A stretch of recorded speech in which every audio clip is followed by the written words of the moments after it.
আসসালামু আলাইকুম রহমতুল্লাহ। ওমানে আপনার কাছে যে পাসপোর্টটা থাকলে আপনি মিনিমাম 50টিরও বেশি দেশে ভিসা ছাড়াই ভ্রমণ করতে পারবেন। জি হ্যাঁ বন্ধুরা, বিশ্বাস হচ্ছে না? আজকে ওমানের একাধিক গণমাধ্যমে কিন্তু এই নিউজটি প্রকাশিত করা হয়েছে।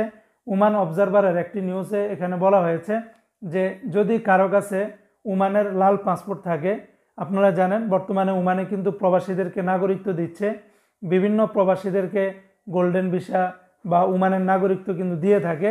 তো যে কোনো প্রবাসী তারাও যদি ওমানের নাগরিকত্ব নিয়ে তাদের কাছে যদি ওমানের লাল পাসপোর্টটা থাকে, তাহলে আপনিও ইউরোপ দেশ সহকারে বিশ্বের বিভিন্ন দেশে প্রায় 50টিরও বেশি দেশে আপনারা ভ্রমণ করতে পারবেন। জি হ্যাঁ বন্ধুরা, আপনারা জানেন প্রত্যেকটা দেশের পাসপোর্টের একটা কিন্তু র্যাঙ্কিং থাকে। ওমানের যে পাসপোর্টের যে র্যাঙ্কিং সেটা গোটা বিশ্বের ভিতরে 52তম স্থানে আছে। এই 52তম স্থানের পাসপোর্ট দিয়ে আপনি কোন কোন দেশে ভ্রমণ করতে পারবেন এটার একটা লিস্ট দিয়েছে।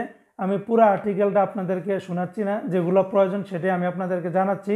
তো ওমান থেকে ভিসা ছাড়াই যে সমস্ত দেশগুলোতে আপনি ভ্রমণ করতে পারবেন ওমানের পাসপোর্ট দিয়ে, সেগুলোর ভিতরে হচ্ছে যে আলবেনিয়া, তারপরে Bahamas, Barbados, Belarus, Botswana, Brunei, Colombia, Dominica, Ecuador, তারপরে মিশর, Georgia, Haiti, Hong Kong, Iran, Jordan, Kazakhstan, Kyrgyzstan, Lebanon, Malaysia, Mauritius, Micronesia, Pakistan, Philippines, Serbia, তারপরে রয়েছে সুরিনাম, তাজিকিস্তান, সিরিয়া, তুরস্ক, ইউক্রেন, উজবেকিস্তান, তারপরে বাতুয়ানু, জাম্বিয়ার ভিসা ছাড়াই ভ্রমণ করতে পারবেন।